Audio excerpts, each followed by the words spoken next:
تمہارے حساب سے اسی کو سزا دیتے، اور دے بھی دیا، تم نے گولیوں سے بھون دیا۔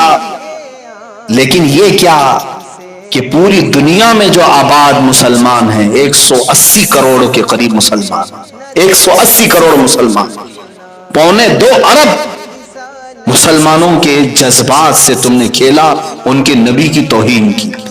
اس لیے آج ہم نے فرانس کے خلاف سخت ایکشن لیا، اس کی مصنوعات کا بائیکاٹ کرنے کا اعلان کیا۔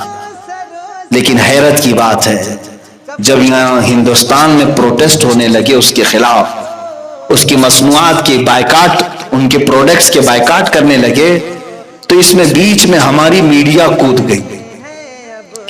اور پھر حیرت کی بات یہ ہے کہ ہمارے پرائم منسٹر کی طرف سے ٹویٹ ہوا کہ ہم فرانس کے ساتھ کھڑے ہیں۔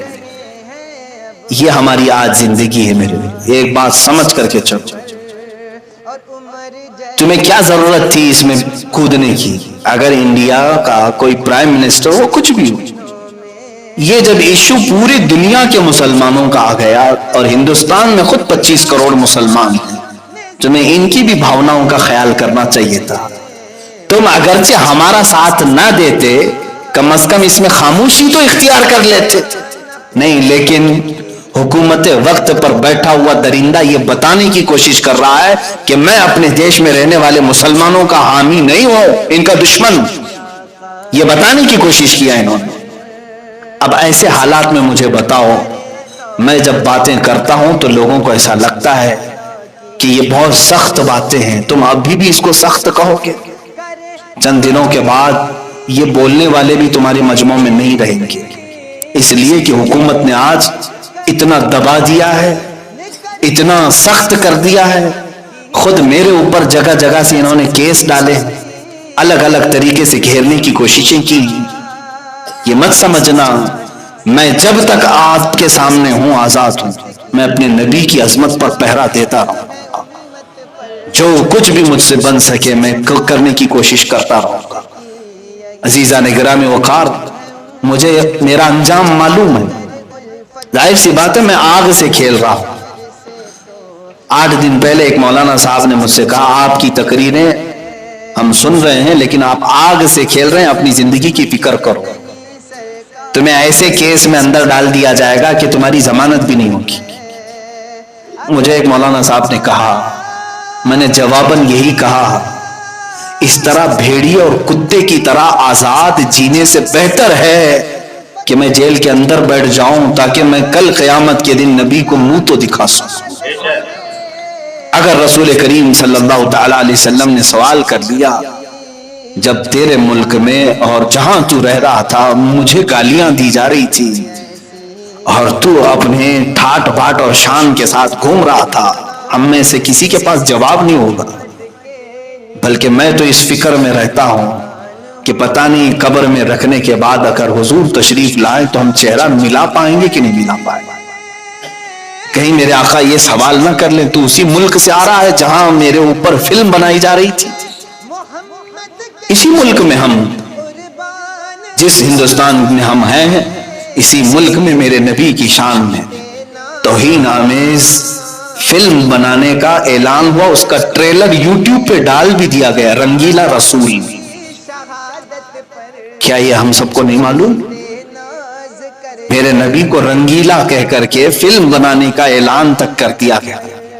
25 کروڑ مسلمان، ان میں بہتوں کے لیڈر بھی ہیں، بہت سارے سیاست میں بھی ہیں، لیکن ان کو کفار و مشرکین کی گود میں بیٹھنے کے علاوہ کوئی کام نہیں ہے۔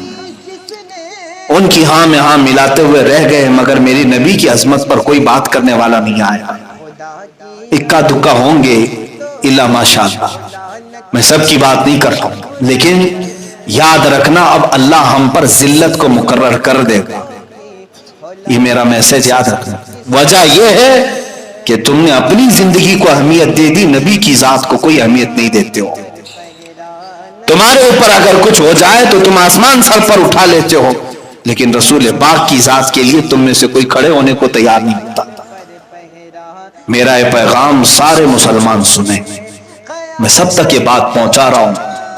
اقبال نے سچ کہا، بمصطفیٰ برساں خیش کے دی ہم آؤس، گر بہو نہ رسیدی تمام بول حبیث، اے بندے تو اپنے آپ کو رسول تک پہنچا لے، یہی دین ہے پورا تیرا، اور اگر تو ان کی ذات میں سیریس نہیں ہوا تو تجھ میں اور ابو لہب میں کوئی فرق نہیں رہے گا۔ ابو لہب کی زندگی گزارنا چاہتے ہو؟ ابو لہب کی طرح جینا چاہتے ہو؟ عزیزان گرامی وقار، رسول کریم صلی اللہ تعالی علیہ وسلم کی جب جب بات آئی ہے قرآن میں، میرا رب کس طرح دفاع کر رہا ہے، آپ کو حیرت ہونی چاہیے۔ ایک مکہ والوں نے جب یہ کہا وَدَّعَ رَبُّ مُحَمَّدٍ مُحَمَّدًا، محمد کے رب نے محمد کو چھوڑ دیا، اس لیے کہ 15 دن تک کوئی آیت نازل نہیں ہوئی تھی، 15 دن تک قرآن کی کوئی آیت نہیں آئی تھی، تو کافروں نے بات بنانا شروع کر دیا کہ محمد کے رب نے محمد کو چھوڑ دیا۔ جانتے ہو یہ میرے رب کو گوارا نہیں ہوئی بات، جواب میں پوری سورہ نازل فرما دی، وَالضُّحَىٰ وَاللَّيْلِ إِذَا سَجَىٰ مَا وَدَّعَكَ رَبُّكَ وَمَا قَلَىٰ۔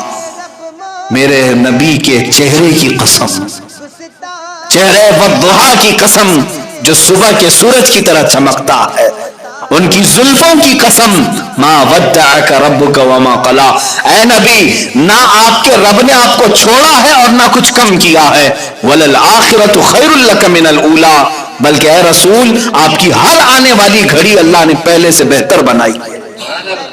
اللہ دفاع کر رہا ہے، ڈیفنس کر رہا ہے، تم اگر کوئی بھی بولو گے قرآن کی آیت نازل ہوگی۔ لوگوں نے کہا نبی کے بیٹے کے انتقال کے بعد ان کی اب نسل کٹ گئی، ابتر ہے، اب یہ ابتر کہتے جس کی نسل کٹ گئی۔ حضور کو جب کسی نے تانا مارا تو اللہ نے آیت نازل، بلکہ پوری سورہ، انا اعطیناک الکوثر فصل لربک وانحر ان شانئک هو الابتر، اے نبی ہم نے تو آپ کو کوثر عطا کیا ہے، خیر کثیر عطا کیا ہے، آپ اٹھیں اپنے رب کی عبادت کریں، قربانیاں کریں۔ اور آپ کو جس نے دشمن نے کہا کٹی ہوئی نسل، اللہ فرماتا ہے ان شانئک هو الابتر، اے محبوب آپ کا دشمن کٹی ہوئی نسل کا ہے، آپ نہیں۔ اور میرے مولا نے سچ فرمایا، پوری دنیا کے خطے میں گھوم کر کے دیکھ لو، ہر علاقے میں سادات کہیں نہ کہیں نظر آئی جائیں گے، میرے نبی کی آل ہر جگہ ہے، لیکن بتاؤ ابو لہب کا بیٹا کہاں ہے آج؟ اس کی اولاد کہاں ہے جس نے کہا تھا حضور کو کہ ان کی نسل کٹ گئی؟ جب جب میرے نبی کونین صلی اللہ علیہ وسلم پر کسی نے انگلی اٹھائی، اللہ تعالیٰ نے فوراً آیت نازل کر دی۔ ابو لہب نے کہا تھا حضور نے جب سب کو جمع کیا، کہا میں اللہ کا آخری رسول ہوں، اللہ ایک ہے، تم سب یہ بتوں کو چھوڑ دو۔ اس نے کھڑے ہو کر کے کہا تھا تبن لک یا محمد، اے محمد تمہارے ہاتھ برباد ہو جائے، معاذ اللہ، کیا تم نے اس لیے ہم کو جمع کیا؟ یہ کہہ کر کے نکلا، پہلی گالی دیا تھا اس نے حضور کو۔ اس وقت تک کسی نے بھی برے جملے نہیں کہے تھے، کیونکہ 40 سال تک حضور کے اخلاق پر کوئی بات کرنے والا نہیں تھا۔ پہلی مرتبہ ابو لہب نے جب یہ کہا تبن لک یا محمد، معاذ اللہ رب العالمین، اے محمد تمہارے ہاتھ خراب ہو جائیں، فلاں ہو جائیں، معاذ اللہ۔ جانتے ہو رب تعالیٰ خاموش نہیں، اللہ نے پوری سورہ نازل کر دی، تبت یدا ابی لہب وتب، ابو لہب کے دونوں ہاتھ برباد ہو جائیں، ہمیشہ کے لیے تہس نہس ہو جائیں، اور پوری سورہ اس کی مذمت میں نازل کر دی۔ ایک بار ابو لہب نے میرے نبی سے کہا ہوگا، لیکن رب نے قرآن میں اتار کر کے کروڑوں مسلمانوں کی زبان سے اس کی مذمت کرائے، اور قیامت تک کرتے رہیں گے، جب جب تبت یدا پڑھتے رہیں گے ابو لہب پر لعنت ہوتی رہے گی۔ یہ میرے نبی کی عظمت کو قرآن نے یوں کہا ہے، جب کبھی کوئی گالی دے اللہ رب العزت ڈیفنس میں آ گیا، رب تبارک و تعالی دفاع میں آ گیا۔ ایک بات یاد رکھنا، جو نبی کی عزت اور عظمت پر پہرا دینے کے لیے کھڑا ہوتا ہے وہ اپنے رب کی سنت پر کھڑا ہو رہا ہے، وہ اپنے مولا کی سنت پر آ رہا ہے کہ اللہ تعالیٰ گوارا نہیں کرتا اپنے نبی کی شان میں توہین، میں تو امتی ہوں کیسے برداشت کروں۔ مجھے وہ بات یاد آتی حضرت خباب رضی اللہ تعالیٰ عنہ، اللہ مکہ مکرمہ کے ظالموں نے گھیر کر کے ایک صحابی کو سولی پر چڑھا دیا تھا، سارے لوگ جمع تھے، پتھر مار رہے تھے، اور جب باندھا گیا ان کو کھمبے سے تو ان کے ناخنوں کو پکڑ سے کھینچا، ان کی ناک کو کاٹا، کان کو کاٹا، ہونٹ کاٹے، مسلا کر دیا، ان کی آنکھوں میں سلائیاں پھیر دی، اور اس کے بعد کسی نے پکار کر کہا اے خباب، اے خبیب، کیا ہی اچھا ہوتا کہ تمہاری جگہ محمد ہوتے اور تم آرام کر رہے ہوتے، انہی کی وجہ سے تو تم یہاں تک پہنچے ہو، اتنی سزا ہو رہی ہے، سب کٹ گیا ہے، خون جاری ہے، مجال ہے کہ وہ سن کر کے خاموش رہو۔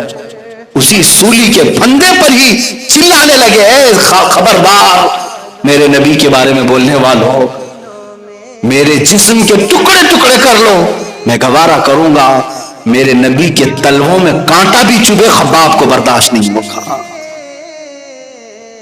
بمصطفیٰ برساں خیش کے دی ہماہوس، اپنے آپ کو نبی تک پہنچا دو، دین پورا وہی ہے، دین پورا وہی ہے۔ صحابہ نے ہمیں یہی سکھایا ہے۔ آج تم اپنے لیے جی رہے ہو، اپنے مفاد کے لیے، اپنے مقاصد کے لیے، اپنے مطالب کے لیے، ہم اسی کے تو رہ گئے۔ اسی لیے میرے مرشد نے کہا تھا بلحوث سن سیم و زر کی بندگی اچھی نہیں۔ بلحوث کہتے ہیں خواہشات کا پجاری، بلحوث سن سیم و زر کی بندگی اچھی نہیں، ان کے در کی بھیک اچھی، سروری اچھی نہیں۔